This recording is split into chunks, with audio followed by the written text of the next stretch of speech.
Des conférences beaucoup plus courtes, hein, seulement 1 heure, entre 3/4 d'heure, 1 heure et quart, et là c'est vraiment la plus longue conférence que j'ai jamais faite. En plus, avec quelque chose d'un petit peu particulier par rapport à cette conférence, il y a Jacques Vallée qui agit comme inspirateur. Jacques Vallée qui a inspiré mes travaux depuis, on va dire, 2011-2012 en physique de l'information.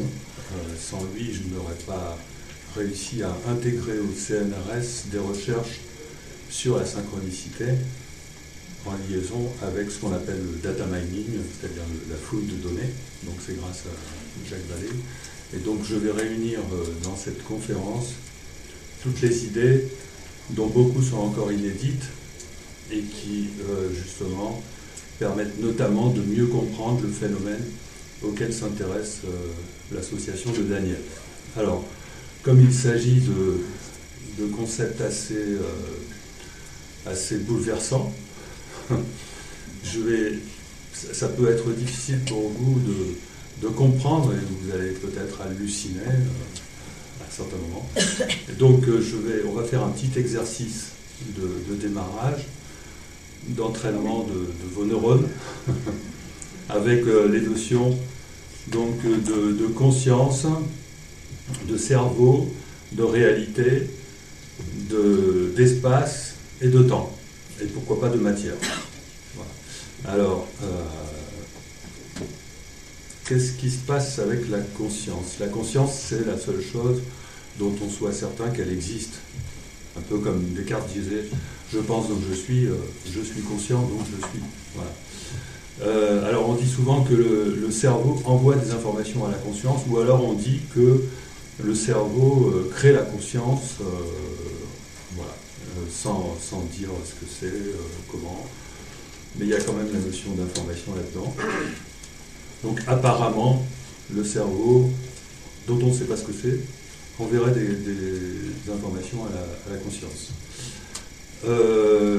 On parle aussi de réalité en disant que la réalité enverrait des informations au cerveau.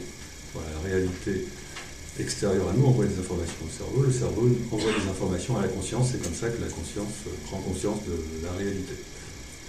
C'est encore une apparence. Apparemment, effectivement, la réalité envoie des informations au cerveau, c'est tout ce qu'on a appris à l'école.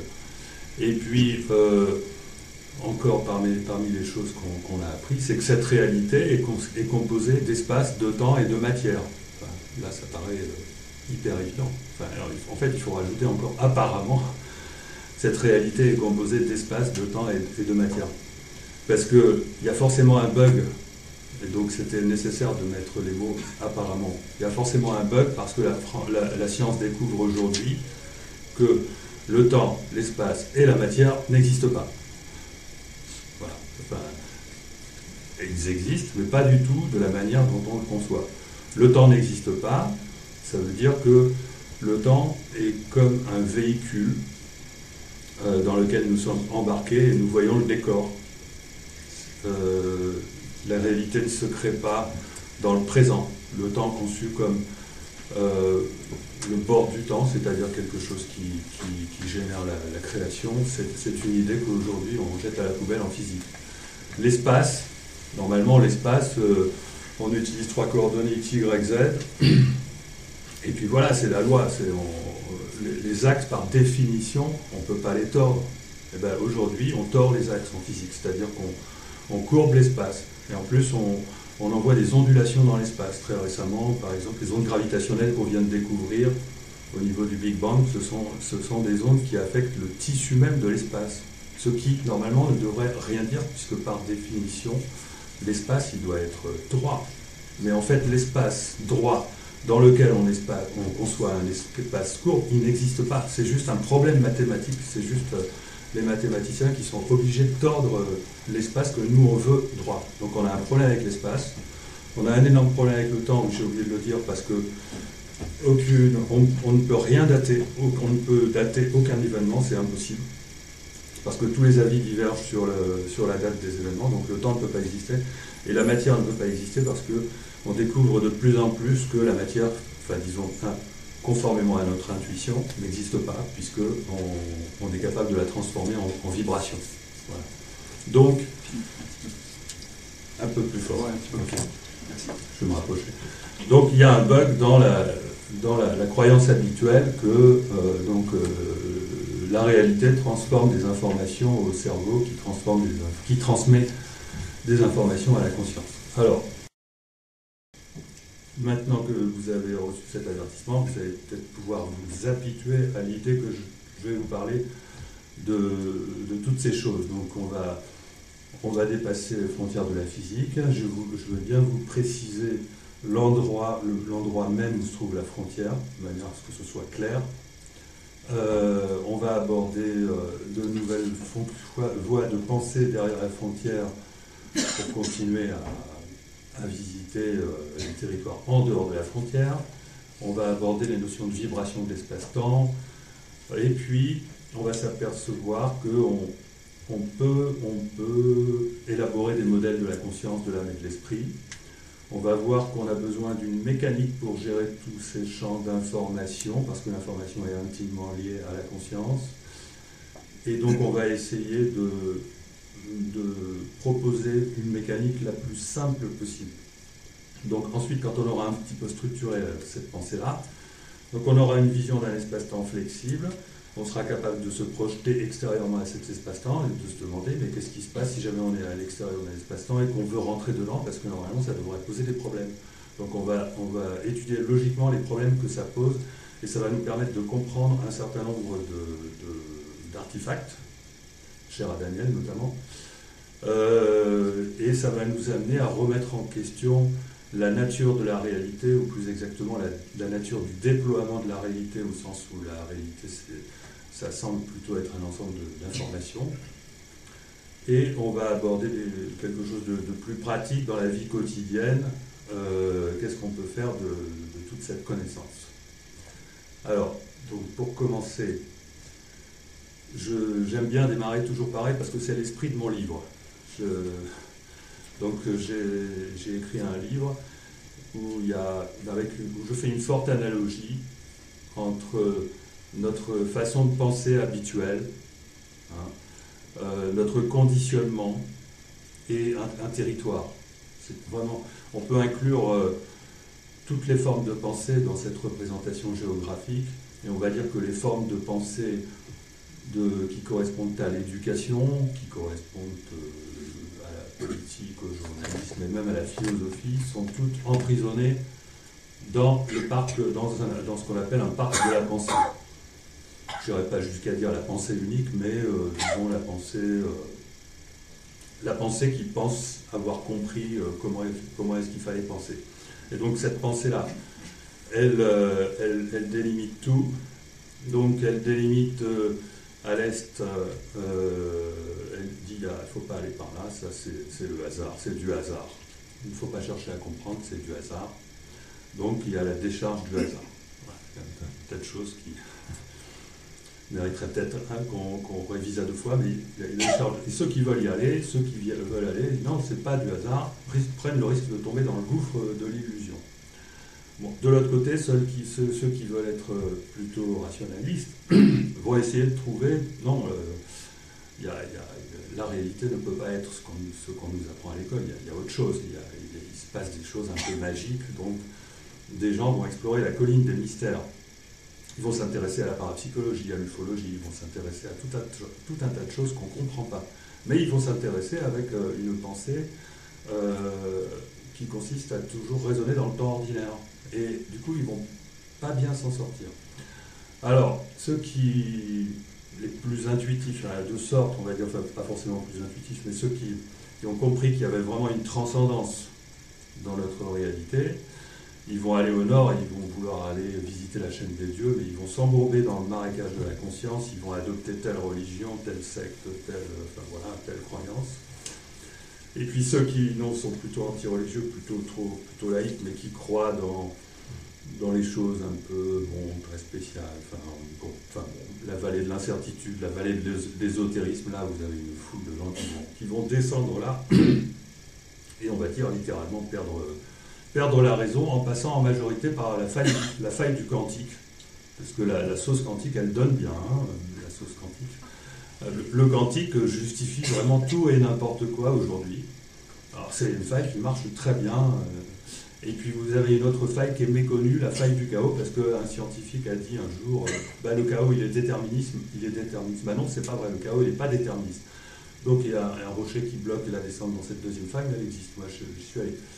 Alors voilà, donc je vous propose de prendre un petit chemin qui consiste à aller à un endroit où personne ne va, il n'y a que les physiciens qui peuvent y aller. Voilà. Donc il faut avoir un équipement spécial. Hein. Ça s'appelle le col de Langeais. Je vous assure que tous les physiciens qui y sont allés, ils sont retournés. Je vous parle des physiciens français notamment, spécialistes du temps, des mainstream, des personnes illustres, ils y sont allés, ils sont retournés. Quoi. Après, il y en a qui vont essayer d'aller plus loin, etc. Donc on va essayer de visiter tout ça. Et donc on va au départ, quand même, d'habitude ça c'est quelque chose que je vais à la fin de mes conférences, mais je vais quand même en parler. Le point de départ, comme je vais parler de beaucoup d'autres choses ce soir, je vais vous balancer donc d'avance le résultat de ma théorie. De toute façon, vous allez comprendre automatiquement dans la suite de mon exposé pourquoi ce que je vous dis là a un sens. Hein.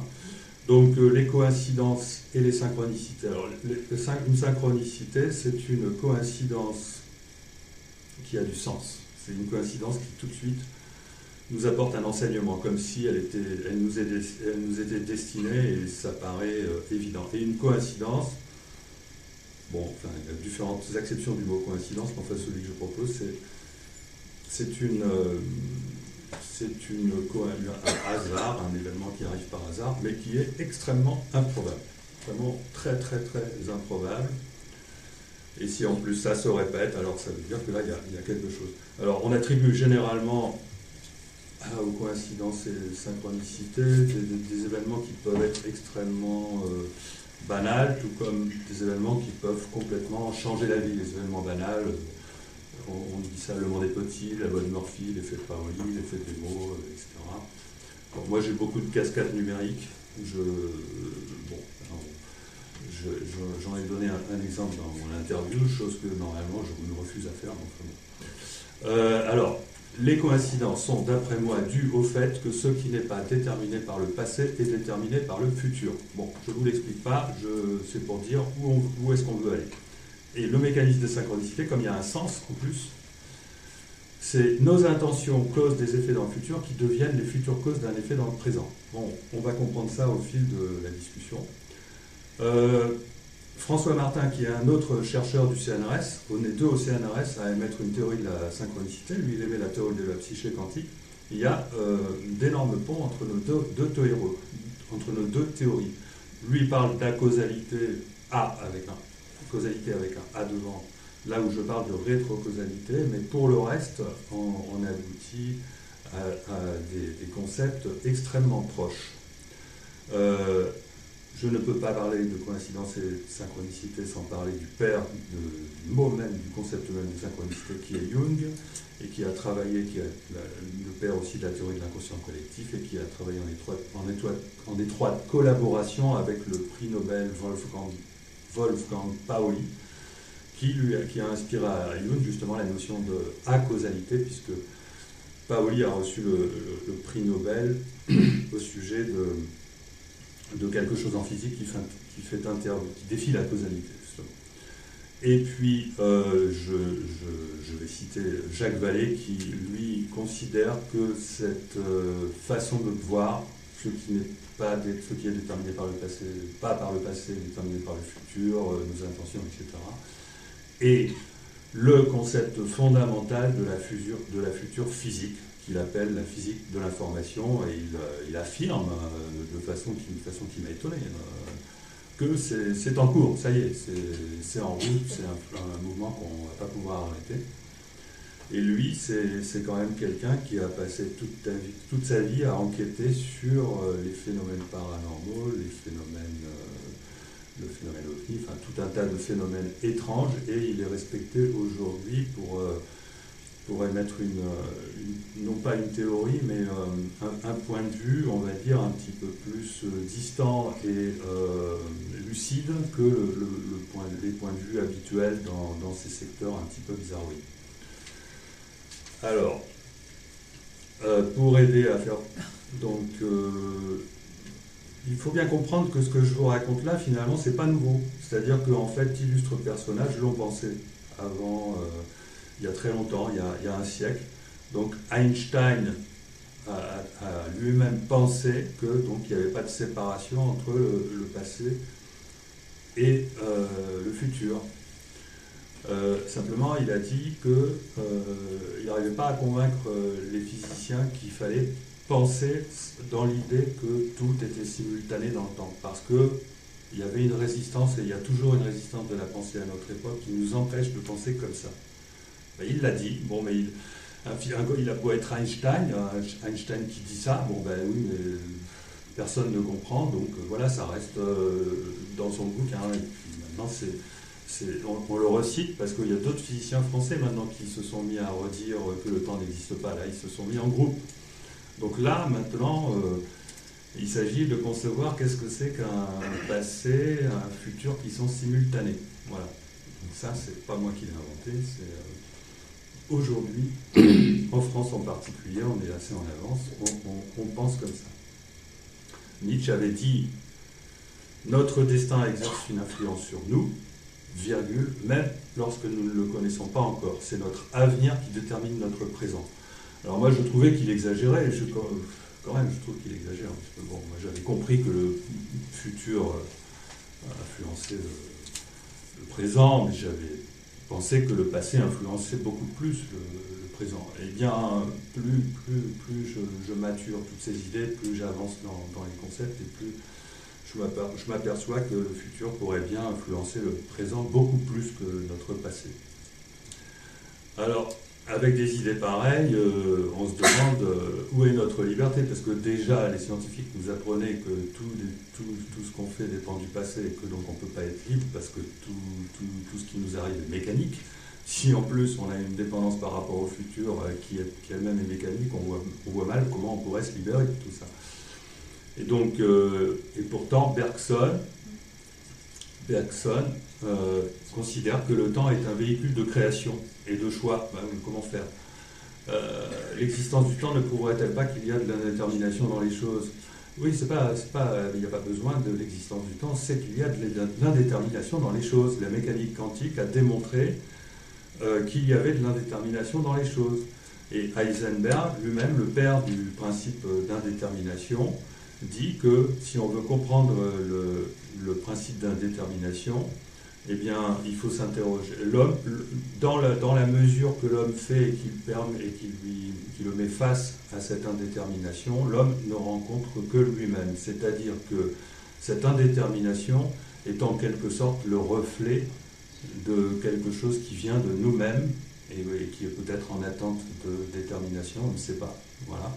Et donc, voilà, il y aurait de l'indétermination dans le présent, mais notre passé et notre futur seraient déjà déterminés. Comment est-ce qu'on va faire pour résoudre cette contradiction incroyable? En fait, ils ont tous les quatre raison, et on va essayer de résoudre cette contradiction. Alors, pour résoudre cette contradiction, on va d'abord déjà constater les dégâts qu'elle produit, non pas la contradiction entre les déterministes et les indéterministes, mais on va déjà constater les dégâts que produit la pensée déterministe et le fait qu'on est devant un mur. Les physiciens considèrent aujourd'hui l'univers, la grande majorité des physiciens considèrent l'univers comme étant déterministe, et comme si on met l'univers dans une sphère, et qu'on veut représenter le temps, on va remplacer la sphère par un disque de manière à pouvoir utiliser une dimension supplémentaire pour représenter le temps, et donc à ce moment-là, on représente l'espace-temps à 4 dimensions dans un cylindre. Mais comme cet espace au départ était tout petit, au moment du Big Bang, donc le disque était tout petit, et donc c'est un cylindre qui démarre par un cône, et donc finalement l'univers, l'espace-temps, à la forme d'un serpent figé, à l'intérieur duquel il y a toutes nos galaxies, etc., etc.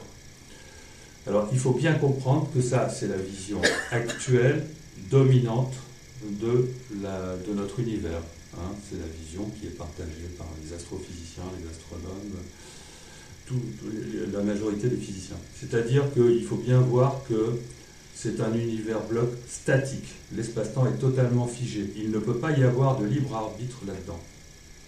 Et si on reprend le concept d'Einstein, qui nous apprend que le temps n'existe pas, c'est-à-dire que la réalité ne nous attend pas pour se créer, nous sommes simplement un véhicule dans l'espace-temps, eh bien, ça pose la question, quand est-ce que ce machin-là s'est créé? C'est pas pendant notre visite, il est déjà créé de toute éternité, ou alors il s'est créé tout d'un coup, et on ne sait pas quand. Enfin, il y a quelque chose de bizarre là-dedans, ça ne tient pas vraiment la route. Si vous voulez, à chaque fois qu'on vous parle de ça dans les journaux, comme aujourd'hui dans le Figaro, paf, on vous remet l'image de l'espace-temps. Donc on oublie de vous dire que non, il est faux de penser que vous êtes là au bord et que vous participez à la création. Non. Ça n'existe pas. L'espace-temps, il est déjà créé dans toute son étendue passé, futur, et vous êtes juste un petit segment que vous dessinez un peu n'importe où dans cet espace-temps et dont on se demande la signification. Alors pour résoudre ce problème, parce que ça crée le fait que l'espace-temps soit figé, c'est une idée créationniste, ça nous dérange. Il y a une chance extrêmement infime que la forme de cet espace-temps soit arrivée par hasard. C'est la chance qu'il faut à un archer pour envoyer pour atteindre une cible de quelques centimètres de diamètre à 14 milliards d'années de lumière. Et bien pour résoudre ce problème affreux pour un physicien, parce que ça implique la notion de finalité, c'est-à-dire l'univers se serait créé pour nous permettre d'exister, et ben on invente des myriades et des myriades d'univers parallèles. C'est-à-dire qu'au Big Bang, tout ce qui est possible aurait été testé et il existerait dans l'espace des bulles d'univers, une quantité infinie de bulles dans l'univers qui reproduiraient tous les scénarios possibles d'univers. Tous. Et ça nous obligerait à avoir des myriades de doubles, parce qu'on produirait ces scénarios pas seulement en faisant varier les constantes de la physique, mais même sans faire varier les constantes de la physique.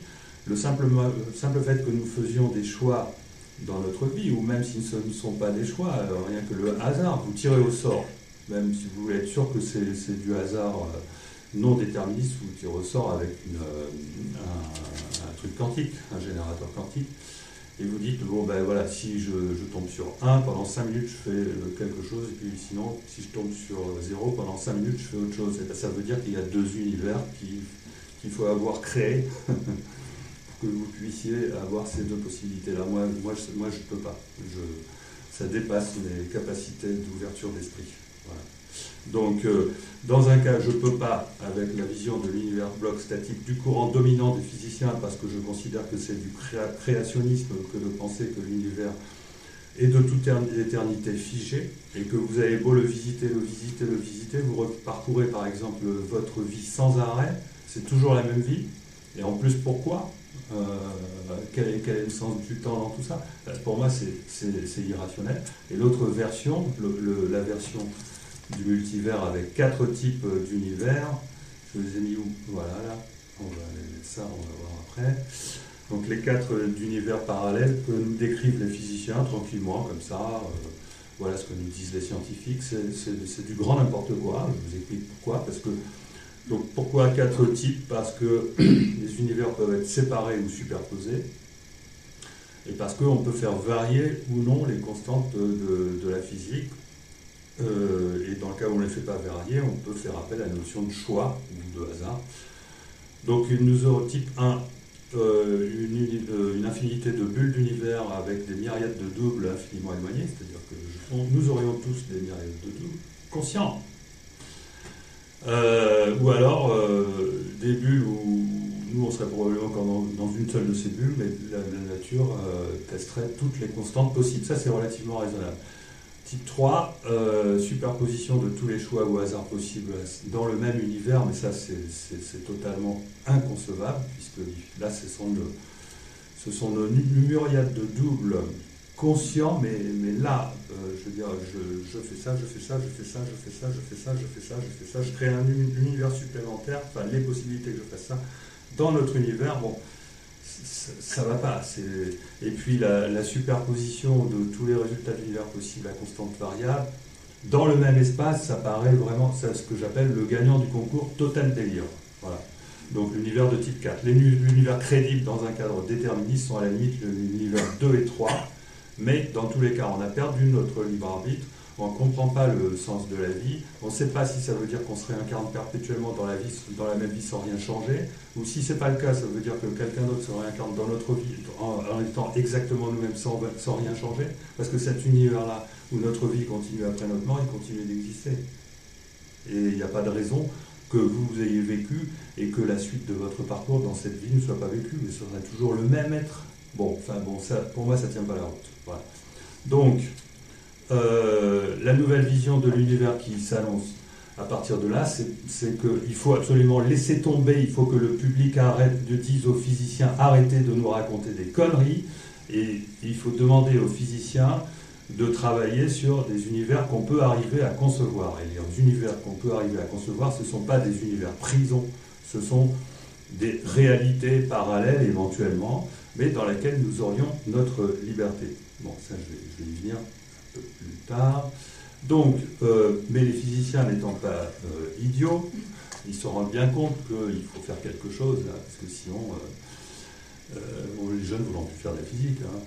Donc voilà, ils se disent que, comme la mécanique quantique, conformément à Heisenberg et Bergson, nous dit qu'il y a de l'indéterminisme, il faut essayer de trouver une conception du monde qui concilie le fait que le futur existe déjà, parce que ça, on en est certain, parce que la théorie de la relativité qui marche si bien, y compris dans nos GPS, serait inconcevable si nous n'avions pas, si la théorie de la relativité était fausse. Donc il faut arriver à concilier ça avec notre liberté, quoi. Enfin, avec l'indéterminisme observé concrètement, objectivement en mécanique quantique. Alors, deux choses sont admises en physique à l'heure actuelle, hein, ce sont de grandes découvertes. Le fait qu'il existe des informations physiques qui peuvent entrer dans l'espace-temps, donc des informations extérieures à l'espace-temps. Voilà. Le futur déjà réalisé, maintenant les physiciens comprennent que ce futur doit absolument encore évoluer. Alors, certains grands mathématiciens qui font de la physique n'osent pas dire à leurs collègues tu ne crois pas que le passé pourrait changer aussi? Pourtant, c'est un grand spécialiste de mécanique quantique. Le monde entier attend qu'il nous résolve ce grand problème de physique. Et ce gars-là, il est obligé d'écrire des bouquins, de faire des romans pour dire que le passé pourrait changer. Parce que dans son laboratoire, il ne peut pas parler de ça. Bon. L'évolution du futur maintenant. Ça, c'est le gros problème, le deuxième point rouge. Donc, penser que le passé pourrait changer, ça a du mal à passer. Pourtant, c'est une conséquence obligatoire de l'idée d'un espace-temps qui évolue. La grande question concernant le futur, c'est, bon, ok, d'accord, le futur évolue, mais est-ce que c'est par hasard ou est-ce que ça dépend de nos intentions? Voilà. Horreur, si jamais ça dépendait de nos intentions. Les physiciens sont effrayés à l'idée qu'on puisse continuer à faire de la physique en disant que le futur dépend de nos intentions. Je suis le seul en France à oser le dire. Je suis absolument persuadé d'avoir raison là-dessus. Et je sais que je pars au combat, non pas parce que j'ai une idée qui est mon idée personnelle, un peu étrange, etc. Je sais que je pars au combat parce que ce que je combats, c'est le formatage. D'accord? C'est pas le fait que j'ai une mauvaise idée, c'est le fait que je navigue, je vis, je travaille dans un milieu de physiciens qui sont beaucoup trop formatés. Ils sont formatés parce que la physique, elle est hyper cloisonnée. Des idées qui seraient meilleures, ou etc. Il faudrait que j'étudie d'autres idées, etc. Non, on a vraiment affaire à un problème de formatage de la pensée. Voilà. Donc, les deux points durs, c'est le libre arbitre horreur, parce que si jamais on avait du libre arbitre, ça voudrait dire que nos intentions jouent sur notre futur, et la rétrocausalité, ça c'est inscrit dans les équations, donc respect. Voilà. Alors, pourquoi j'élimine le hasard? Parce que le hasard, on en fait une surconsommation en physique. On introduit le hasard partout. En mécanique quantique, il y aurait un dieu qui jouerait au dé pour dire, bon voilà, on mesure ça parce que c'est Dieu qui en a décidé ainsi. En mécanique statistique, on utilise le dieu qui joue au dé, mais les physiciens ils l'ont oublié, ils ne s'en rendent même plus compte, parce que les équations de la mécanique classique sont considérées comme déterministes, ce qui est complètement faux. Les équations de la mécanique classique sont faussement déterministes, puisqu'on a utilisé des probabilités pour les établir. Ce sont des calculs probabilistes. Donc si vous allez voir des physiciens professeurs à l'université de physique statistique, ils vous confirmeront qu'effectivement la mécanique statistique est basée sur des probabilités. Voilà. Donc on croit, je ne sais pas pourquoi on a mis dans l'air l'idée que la mécanique classique était déterministe. Non, elle est indéterministe. Il faut battre, faut résister avec ces fausses idées. De même que le chaos n'est pas déterministe, il est indéterministe. Bon. Et en biologie, je ne veux pas non plus... Darwin, c'est moi, je ne suis pas un biologiste, mais évidemment, je suis absolument persuadé que c'est du grand n'importe quoi, cette histoire de hasard des mutations, la sélection naturelle, d'accord, mais il y a bien autre chose qui dirige l'évolution des systèmes vivants. Là, je l'affirme, mais c'est pas ma partie. Alors, de toute façon, donc là, ce qui m'intéresse, c'est de vous expliquer qu'en fait, il ne faudrait pas parler de hasard. Le hasard, c'est ce qu'on appelle la poubelle du hasard. On parle de hasard quand on ne sait pas. Eh bien, dans ce cas-là, on la ferme. Ou alors, on parle d'information. Bon, et on vient de dire, bon, bah, ce hasard, d'accord, c'est une information, ça vient de quelque part. Bon, à partir du moment où on dit c'est du hasard, c'est Dieu qui joue au dé, ça veut dire que ça ne vient pas de l'espace-temps, ça vient de l'extérieur de l'espace-temps. Les informations extérieures de l'espace-temps existent, c'est prouvé en physique, c'est Antoine Suarez qui l'a prouvé le premier. Et de toute façon, en mathématiques, tout ceci est confirmé par le théorème de Gödel qui dit qu'un système logique, cohérent, rationnel, donc un système qui a une logique mécanique, et donc qui conserve sa cohérence, donc il y a des interactions dans ce système-là, et il faut que ça coince jamais, que ce soit parfaitement cohérent. Il dit qu'un système comme ça, à partir du moment où c'est fermé, ça contient forcément des propositions indécidables. C'est-à-dire qu'il y a des moments où ça coince et on ne sait pas dans quelle direction aller, on a besoin d'informations. Et donc, ça veut dire, il explique qu'on a besoin absolument d'informations extérieures. Tout système mécanique fermé et cohérent et fermé a besoin d'informations extérieures. Ça, c'est un concept très important. Et donc, on le découvre en mathématiques depuis longtemps et on le redécouvre aujourd'hui en physique. Voilà. Donc ça, on a besoin d'informations extérieures à l'espace-temps pour arriver à conserver la raison. Voilà. Et ça, c'est quelque chose de très important parce que ça oblige à faire quelque chose que les physiciens ont horreur, c'est introduire la transcendance dans les systèmes mécaniques, introduire la transcendance dans la mécanique, ça les oblige à ça. Mais en fait, il y a une solution très simple pour faire ça, c'est la solution. Bon ben ok, on explique tout ce qui se passe à l'intérieur d'un système, mais il se peut que ce système soit contrôlé de l'extérieur. Et on peut quand même avoir un peu d'humilité pour accepter qu'on ne comprend pas tout et que notre espace-temps puisse être contrôlé de l'extérieur. Alors bon, moi je me suis rendu compte de ça en travaillant sur le chaos et en travaillant notamment sur... parce que... Donc, comme je vous disais, les physiciens utilisent des équations statistiques, mais à partir du moment où ils utilisent des équations, c'est foutu, ils ne peuvent plus faire de recherche fondamentale. Donc moi, j'ai dit, je laisse tomber les équations de la mécanique des fluides, je fais tous les calculs de billard. C'est-à-dire, un mec normal ne fait pas, il fait des calculs de billard, il met une dizaine de boules dans son billard, voilà, et puis il fait les calculs pour essayer de prévoir où les trajectoires vont. Bon, ben moi, j'en ai mis 10, j'en ai mis 100, j'en ai mis 1000. Même 2000, après j'ai fait des extrapolations pour savoir qu'est-ce qui se passait quand on en mettait 10 000, 100 000, etc.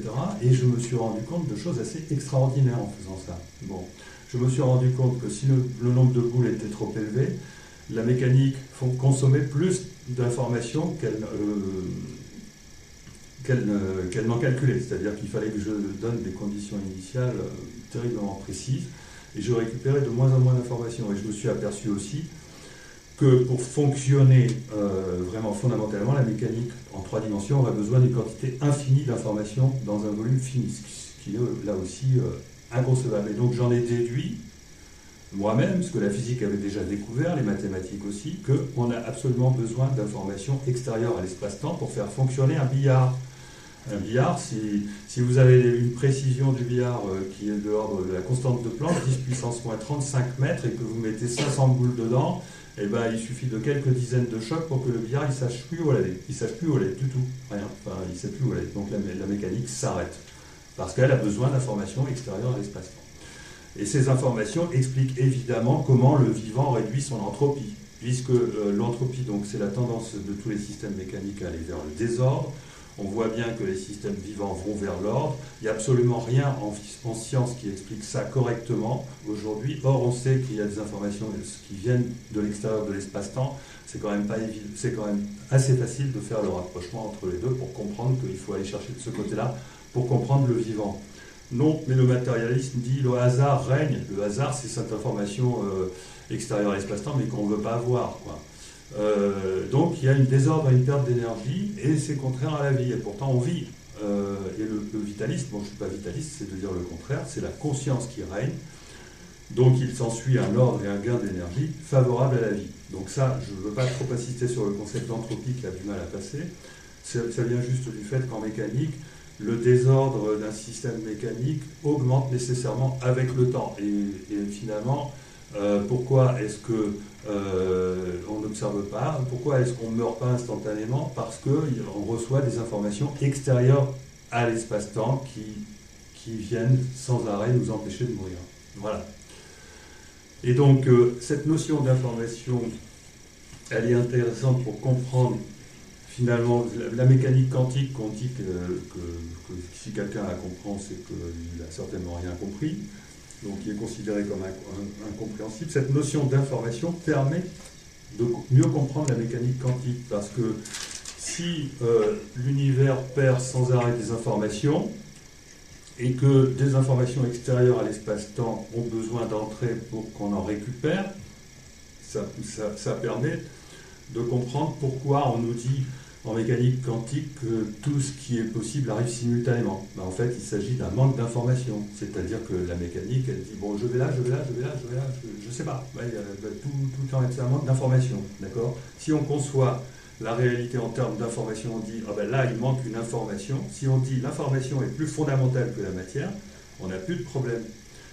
On a remarqué qu'en mécanique quantique, l'observateur informait la réalité. C'est donc l'indéterminisme de la mécanique quantique est comblé par l'observation. Donc l'observation, c'est quoi? C'est la conscience, parce que bon, si on fait ça avec une caméra, ça ne marche pas. Donc la conscience fait rentrer des informations extérieures à l'espace-temps. Donc on a encore la notion d'information, là cette fois-ci extérieure à l'espace-temps, qui entre pour combler l'indéterminisme de la mécanique quantique. Et on découvre en mécanique quantique la même chose que ce qu'on avait appris en relativité générale. Vous savez, les physiciens qui disent que le temps est déjà déployé, j'en ai parlé, c'est-à-dire qu'il y a une réconciliation générale entre les physiciens quantiques. Ils sont tous d'accord pour dire que le temps n'existe pas. C'est-à-dire que les processus en mécanique quantique, tout comme en relativité, donc l'univers bloc déjà réalisé, se font indépendamment du temps. Ça a lieu, c'est-à-dire que tout existe. Les interactions, le passé, le futur, tout est déjà là. Tout fonctionne d'une manière atemporelle. Je regarde si je n'ai pas pris trop de retard par rapport à mon programme. Je vais passer rapidement là-dessus. Je ne vais pas chercher à démontrer, mais enfin, ça c'est pour montrer que la rétrocausalité est un concept qui, depuis les années 2006, est remis au goût du jour en physique, donc c'est-à-dire que les effets puissent précéder les causes. D'accord ? Et en fait, on découvre aujourd'hui en physique, dans la même ligne que le fait qu'on découvre que la mécanique quantique est atemporelle, on découvre que la causalité est indépendante du temps. Voilà, et ceci a... Bon, je dois parler de cette histoire. Je vais parler du fait... Aujourd'hui, maintenant, aux États-Unis, vous avez des travaux très intéressants faits par des copains de Jacques Vallée, d'ailleurs, Richard Shoup, Henri Stapp et Edwin May et d'autres, généralement dans la Silicon Valley. Ils travaillent tous sur la rétrocausalité. Ils font tous les efforts possibles pour arriver à la preuve sur la question de la rétrocausalité. Il semblerait qu'ils aient des preuves, mais pourquoi ça n'aboutit pas plus clairement? On va voir ça tout à l'heure. Moi je dis plus l'impact d'une preuve a d'influence sur l'espace-temps, plus il est normal qu'il soit long et difficile de l'obtenir, parce que le problème de la preuve, c'est qu'on a affaire à une résistance du futur. Voilà, petit à petit je vais essayer d'imprégner ça parce que c'est très important. Alors, est-ce que j'en parle maintenant? Bon, on va passer à mon petit scoop. Donc je travaille sur le problème de la preuve, je travaille sur la rétrocausalité, dans un domaine qui s'appelle, qui est en relation avec donc des industriels qui font de la publicité sur Internet, qui décident à qui on envoie les publicités, qui font du matraquage publicitaire, et qui m'emploient comme consultant pour que je les aide à améliorer leur rentabilité, chose que j'ai acceptée après beaucoup de réflexion parce que j'y ai vu peut-être le moyen de valider donc, ma théorie, notamment la rétrocausalité. Donc je n'ai pas le droit normalement de vous en parler parce que j'ai signé un NDA, cela dit petit à petit il y a des choses qui sont publiées. Il y avait il y a un mois un article dans Nice Matin donc, qui vantait les mérites d'Olivier Ricard, qui est donc le PDG avec qui je travaille, l'homme qui voyage dans nos data, et qui dit, donc comme il s'est publié, je le répète, on creuse la data comme un mineur, on n'a pas créé une technologie pour faire surconsommer les gens, mais pour qu'ils accèdent plus vite à l'information qu'ils cherchent, qui leur fera plaisir, qui leur donnera envie. On raccourcit les trajets. L'intention, l'envie, est un facteur accélérateur de réalisation des choses. Pour nos clients, c'est bien. Ça s'appelle la sérendipité. Je ne sais pas si vous en avez entendu parler. Et voilà, et pour être concurrentiel, donc Olivier dit qu'il travaille avec moi sur les questions, enfin, qui s'intéressent au chaos, hasard signifiant, aux synchronicités. Et on a créé ensemble une autre société avec une application dérivée. Je ne vais pas en parler là, j'en ai parlé dans une émission chez Bob, là, je ne sais pas quoi. Mais vous allez trouver tout ça sur le site web www.live-weather.com. Ce produit qui est une espèce d'oracle, enfin bon, je ne vais pas détailler ça, allez voir, c'est marrant. Utilise donc la technologie que j'ai mis en place donc dans la société de cette personne, qui a donné des résultats très impressionnants, mais qu'on n'arrive pas à valider parce qu'il y a toujours une couille dans le potage qui fait que on ne peut pas éliminer des biais, différentes sources de biais, etc. etc. C'est-à-dire qu'il commence déjà à exploiter dans un sens et on n'arrive pas encore à la preuve. Bon, c'est peut-être aller trop vite, mais ça bouge. Voilà. Et donc, voilà, alors c'est bon, on a encore 10 minutes avant la pause. Donc c'est là qu'on va aborder le point clé, c'est-à-dire pourquoi est-ce que la physique ne dépasse pas un certain stade de conceptualisation pour aller dans le champ où on va s'intéresser à toutes ces informations. C'est parce qu'aujourd'hui, les deux théories qui réconcilient la mécanique quantique et la théorie de la relativité générale, c'est vraiment le graal de la physique d'arriver à faire ça, sont des théories qui sont totalement divergentes dans leur conception de l'espace et qui en plus sont extrêmement difficiles à valider parce qu'elles requièrent des instruments, des mesures qu'on n'arrive pas à faire parce qu'il faut arriver à sonder l'infiniment petit, on n'a pas encore les moyens. Toujours est-il que si ces théories disent des choses différentes, normalement on devrait s'en désintéresser et attendre qu'une troisième théorie débarque et qu'en plus on puisse faire des mesures. Sauf que ces deux théories, en fait, non, elles disent la même chose, d'après moi et d'autres physiciens. Ces deux théories, qu'est-ce qu'elles disent? Elles disent d'un côté, du côté de la théorie des cordes, qu'il faut rajouter des dimensions supplémentaires à l'espace. Bon, parce qu'ils veulent réussir à faire vibrer les particules, c'est-à-dire que l'espace à 3 dimensions, il ne suffit pas, il y a un indéterminisme, il faut le décrire, donc on va faire vibrer les particules dans 6 dimensions d'espace supplémentaire. Enfin, vraiment le truc, c'est une superbe équation, super jolie, qui a abouti à concevoir les choses comme ça. Il y a plein de physiciens qui ne l'acceptent pas parce que c'est complètement tordu, et donc les physiciens disent mais non, c'est pas les particules qui vibrent comme ça dans notre espace. Elles ont déjà leur mouvement indépendant, on ne va pas rajouter encore ces vibrations bizarres. C'est l'espace lui-même qui vibre.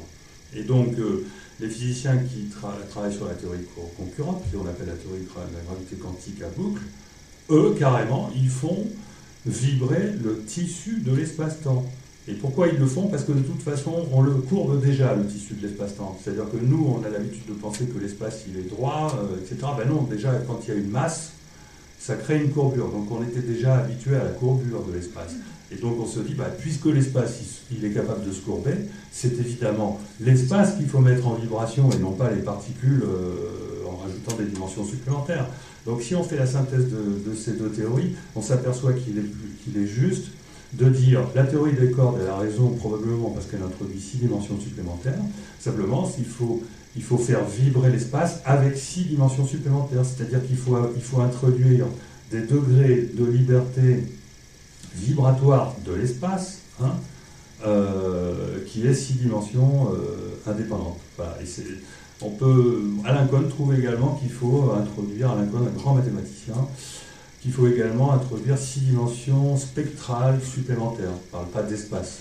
Et on peut concevoir le fait qu'il faille 6 dimensions supplémentaires, parce que imaginez que vous voulez faire vibrer, je ne sais pas, une membrane, hein, eh bien, vous pouvez la faire vibrer de différentes façons. Vous pouvez la faire vibrer la tordre, ça crée un degré de liberté, comme ça. Vous pouvez créer, et puis multiplier par le nombre de dimensions, donc ça fait 2 fois 3, 6. Donc on arrive à concevoir très logiquement, par l'intuition, intuitivement, qu'il est normal de rajouter 6 dimensions supplémentaires, non pas à l'espace, mais 6 degrés de liberté vibratoire pour décrire l'espace. Parce que l'espace, il vibre. Voilà. Donc ça devient clair si on le voit comme ça. Alors, et en plus, l'indéterminisme de la mécanique quantique est résolu par ce biais. C'est-à-dire que la réalité n'est pas indéterministe. Ce qui est indéterministe, c'est que les particules se déplacent de façon très déterministe, mais dans un espace qui, lui, vibre. Donc c'est ça le problème. Hein. Alors, attention quand même, parce que si on remet ces vibrations dans le temps, les nouvelles vibrations dont je vous parle, on n'en garde pas moins un espace-temps gelé. C'est-à-dire que les vibrations de l'espace-temps que je suis en train de vous décrire là, ce sont des vibrations qu'on décrit dans le temps. D'accord ?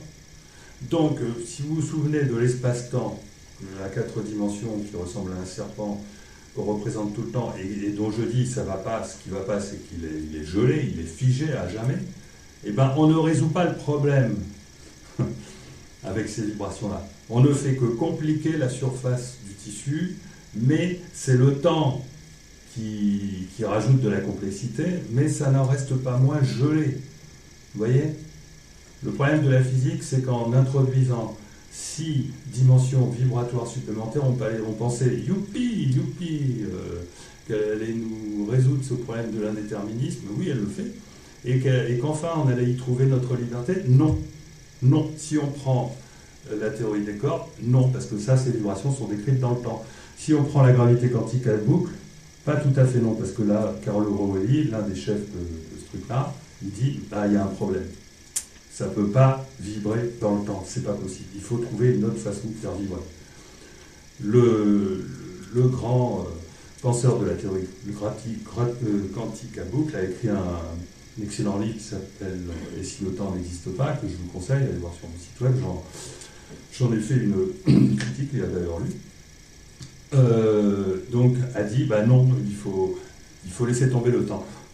Effectivement, si on garde le temps, toute la liberté qu'on rajoute en introduisant des vibrations continue simplement à créer des vagues dans l'espace. Un peu, si vous êtes sur la mer, on aimerait bien que le fait que la mer puisse changer, qu'il puisse y avoir des vagues, ça fait que vous vous retrouvez exactement au même endroit en bateau, vous n'allez pas aller au même endroit. Mais si, avec la physique actuelle, qui n'arrive pas à se débarrasser du temps, si vous irez toujours au même endroit. D'accord ? Donc, en fait, qu'est-ce qu'il faut faire ? Eh bien, c'est ce que je propose de faire, et c'est là que se situe la frontière entre la physique et l'ésotérisme, si vous voulez. Sauf que là, si on dit ésotérisme, le problème c'est plus rationnel, à mon sens, que l'ancienne physique. Donc, il faut faire attention. Donc, moi, je dis non, je quitte cette physique ésotérique qui consiste à conserver un espace-temps gelé, même en rajoutant 6 dimensions supplémentaires. Donc, comment concevoir l'espace-temps ? Eh bien, c'est simple, l'espace-temps, sa surface, c'est une mer, mais elle n'est pas gelée. Ça vibre dans tous les sens. Ça vibre dans le passé, dans le futur. On n'a pas besoin du temps pour faire vibrer. L'espace-temps est quelque chose qui vibre partout, qui fluctue partout. Et ce qui fait que si quelqu'un renaît dans ma vie, quand je serai mort, il n'aura pas la même vie. Et donc ce sera bien quelqu'un d'autre. Et donc là, tout va bien. Les choses récupèrent du sens. D'accord ? C'est-à-dire que puisque tout est simultané dans l'espace, on peut concevoir, parce que bon, le temps va balayer tout ça, va balayer l'univers, mais au bout d'un certain temps, quand il est allé au bout de l'univers, qu'est-ce qui se passe? Il revient en arrière, on ne sait pas. Ça, c'est ça. Ou alors peut-être qu'il y en a un autre temps là puisque on est en train d'éliminer le temps en faisant ça, en disant les choses ne dépendent pas du temps et que le temps c'est simplement un véhicule de navigation dans l'espace-temps. Il faut quand même réhabiliter le temps, il faut quand même faire naître un nouveau temps. Donc il y a soit on dit il y a deux temps, et donc il y en a un qui est faux, qui est une dimension, mais on n'élimine pas complètement le temps parce qu'on a besoin d'un deuxième temps pour faire vibrer l'espace, la structure intime de l'espace-temps, le tissu de l'espace-temps dans les dimensions supplémentaires. Il ne faut pas que ces dimensions supplémentaires servent à nous refaire devenir à nouveau des machines, à nous faire revivre sans arrêt la même vie, etc. etc. Voilà, il faut que ça serve. Voilà, c'est ce que je dis. Donc, quand est-ce que je m'arrête? Est-ce que j'ai réussi à faire passer le point clé? Je voulais peut-être aller plus loin. Bon, allez, on va un peu plus loin. Et donc, dans ce concept-là, on rencontre la notion de ligne temporelle, puisque on doit abandonner le temps pour décrire la mécanique de l'univers et qu'on doit utiliser un autre temps pour expliquer le fait que dans l'espace-temps, tout change simultanément dans le passé comme dans le futur. On fait appel à la notion de ligne temporelle, c'est-à-dire que ce ne sont plus des points qui bougent dans le temps, mais ce sont des lignes temporelles qui changent de position. Eh bien, figurez-vous que notre grand Roger Penrose, qui est l'auteur d'un modèle ORCOR, Orchestrated Reduction,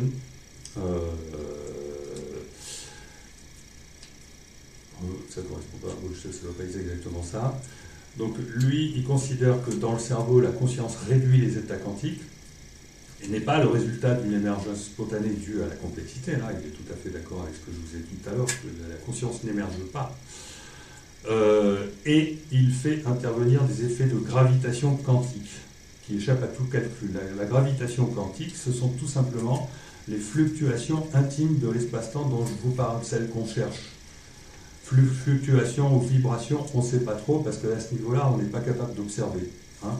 En plus, à partir du moment où c'est indépendant du temps ordinaire, on n'est pas capable avec des instruments de savoir si c'est des fluctuations ou des vibrations. Mais c'est exactement la même chose. Penrose et Hameroff affirment qu'il y a des signes de l'existence d'un état de cohérence quantique dans les microtubules. Et je m'étais intéressé à cette théorie, et puis au départ, je l'avais un peu laissé de côté parce que je trouvais qu'ils avaient une vision trop mécaniste. Je trouvais qu'ils cherchaient à expliquer les choses dans le temps. Et puis récemment, j'ai écouté une conférence de Penrose et Hameroff, et j'ai halluciné. Je me suis dit, mais génial, c'est génial, ils sont en train de trouver là, ils sont en train de trouver. Cette théorie m'a séduit pour la raison suivante. Donc Hameroff et Penrose répondent aux objections concernant la décohérence, bon, je vais pas en parler, en invoquant une mécanique des chemins temporels. C'est-à-dire un bit d'information ne joue pas sur une instruction séquentielle pour aider à dire où est-ce qu'on va dans le temps. Un bit d'information sert de bit de commutation entre lignes temporelles. C'est-à-dire la microtubule ou la molécule, il y a quelque chose de quantique chez elle, donc elle parcourt tous les chemins à la fois, mais il y en a un qui va être réel. Et bien en fait, l'information serait capable de commuter, de faire commuter les différentes trajectoires possibles, mais dans tout leur ensemble. C'est-à-dire qu'on ne change pas la réalité dans un temps qui n'existe pas, on change la réalité dans toute l'étendue du vrai temps, ou du faux temps. Enfin, bon, c'est vrai, je t'avoue que c'est un peu... Donc ça, c'est très intéressant. Et donc je me suis dit, ça veut dire que le mécanicien de l'univers est super astucieux. Parce que moi, si on me demandait de faire ça, je suis un spécialiste de l'informatique, des systèmes temps réel, systèmes complexes, etc. Si on me demandait de faire ça, de choisir entre différentes méthodes d'anticipation, de création du chemin que je vais suivre, effectivement, je vais procéder par commutation. C'est-à-dire qu'il est infiniment plus complexe, je ne vais pas expliquer là, je vais essayer d'expliquer là, de faire avancer par petits bouts la trajectoire du chemin qu'on va prendre et de décider au dernier moment si on va à Lyon ou si on va en Bretagne, etc. Alors qu'on peut régler tout ça d'avance et changer d'avance tout ça. Je veux dire, on est entre Marseille et Avignon. On peut choisir d'avance si on va en Bretagne et en Normandie. C'est à ce moment-là qu'on fait le choix. On n'a pas besoin d'attendre. C'est l'intention. Si vous voulez. L'intention introduit une information dans l'espace-temps qui peut très bien faire un choix de commutation, changer d'aiguillage dans le futur. Et ça, évidemment, ça fonctionne comme ça, mais c'est beaucoup plus facile ensuite de l'univers à gérer ça. Parce que on comprend en plus que le vide, dont on sait que c'est un nouvel état de la matière, qui contient énormément d'informations, on comprend de façon lumineuse qui sert à ça. Le vide, il contient toutes nos possibilités de parcours. Et en plus, comme notre futur est déjà là, il n'a pas besoin d'en inventer non plus une infinité. Il va nous créer des variantes. Et simplement, le boulot de l'espace-temps, c'est de fabriquer tous les aiguillages possibles. Et donc, après les informations qui rentrent dans l'espace-temps, simplement des informations qui vont servir à déterminer quel aiguillage on prend. Et ça rejoint ce qu'on découvre aujourd'hui en physique sur la nature du vide. Qu'est-ce que c'est que le vide? L'acception générale, c'est de dire qu'est-ce que c'est que la matière, pardon, que la matière est une excitation du vide. C'est-à-dire c'est l'excitation, l'information qui va faire que le train va effectivement passer par un endroit plutôt que par un autre. Une ligne excitée, c'est une ligne où passe le train. Voilà, c'est l'alternative à ce processus, ce serait de faire un calcul extrêmement lourd qui devrait prendre en compte à chaque instant la totalité de l'information dans l'univers, en théorie. Donc, le mécanicien de l'univers est très astucieux et il gère des lignes temporelles. Il ne fait pas de la mécanique telle qu'on nous l'apprend à l'école. Ça ne marche pas. Alors, et pour arriver à faire ça, il fait ce qu'on appelle de l'adressage des lignes temporelles. Cet adressage, il est atemporel et il est probabiliste. Concernant le futur proche, il existe un déterminisme relatif parce qu'il y a une forte densité d'informations et on ne peut pas rajouter beaucoup d'informations. Je sais ce que je vais faire ce soir. Bon. Les possibilités de commutation, donc de changement de programme à court terme, sont très réduites. Par contre, elles sont extrêmement nombreuses parce qu'il y a une faible densité d'informations et c'est là qu'on a la possibilité de changer tous les aiguillages. Donc, c'est dans le futur. Voilà. Et donc, avec nos intentions, on est capable d'adresser des possibilités événementielles et à un moment donné, puis on change d'idée, puis on change d'intention, puis ça revient, et puis voilà, etc., etc. Il ne reste pas moins que à chaque fois qu'on a une intention, on adresse des possibilités. Et la probabilité pour que cette chose arrive est déterminée par le nombre d'apparitions, le nombre d'adresses. Voilà. Bon. C'est un petit peu difficile à expliquer, c'était pour dire que la fréquence d'adressage de l'événementiel à vivre joue innombrable dans notre conception habituelle du temps ordinaire où l'on considère, où on va devoir gérer à tout moment cette infinité d'aiguillages, mais elle n'est plus du tout innombrable et elle devient gérable à partir du moment où on se contente de gérer les principaux aiguillages. Voilà. Donc moi, ce que je préconise, c'est d'abandonner le calcul et la raison, le raisonnement, la pensée séquentielle qui est intimement ancrée en nous. Pourtant, elle est aveugle, on est obligé de tâtonner, c'est surconsommateur en information et c'est essentiellement anthropique. Une mécanique qui fonctionne dans le temps ordinaire ne peut créer que du désordre. Un cerveau mental fonctionnant dans le temps ordinaire ne peut créer que du désordre. Il faut qu'il y ait autre chose. Voilà. Et sur le plan technique, matériel, on va dire, je préconise de remplacer les équations par les algorithmes, parce que les algorithmes permettent de préserver les concepts de la physique, ils préservent les lois de la physique, mais ils sont beaucoup plus puissants dans leur mise en œuvre. Et aujourd'hui, tous les chercheurs qui font le boulot dans les laboratoires de recherche au CNRS à l'université, ce sont souvent de jeunes informaticiens qui programment les modèles, et je peux vous assurer que leurs algorithmes ont peu de choses à voir avec les équations. Ça ressemble, mais pour être sûr que c'est la même chose, on travaille au niveau des concepts. Donc il faut revenir au concept Et il faut introduire de l'informatique, c'est-à-dire de la cybernétique, dans la conception de la réalité. Et ceci d'autant plus que Jacques Vallée propose d'abandonner les dimensions, pas pour rien. Les dimensions, c'est quelque chose qui est intéressant pour les équations. Mais si on utilise des algorithmes, ça devient, la dimension possède un sens qui n'est plus, on va dire, utilitaire, du point de vue de la description technique de la réalité. Et les dimensions, à ce moment-là, tout comme le temps, ça devient simplement l'affaire de la conscience. C'est-à-dire que notre conception de l'espace, du temps, des dimensions et de la matière, c'est finalement, probablement, l'affaire de la conscience. Ce n'est pas l'affaire de la physique. L'affaire de la physique, c'est de faire attention à ne pas laisser les mathématiques nous handicaper et d'être capable de faire donc vibrer hors du temps ce fichu espace-temps pour nous redonner notre liberté. Et à ce moment-là, pour arriver à faire ça, elle va être obligée d'utiliser un cerveau. Voilà, je fais une pause. Merci Philippe. Donc, une petite pause de 10 minutes. Il est 9h03.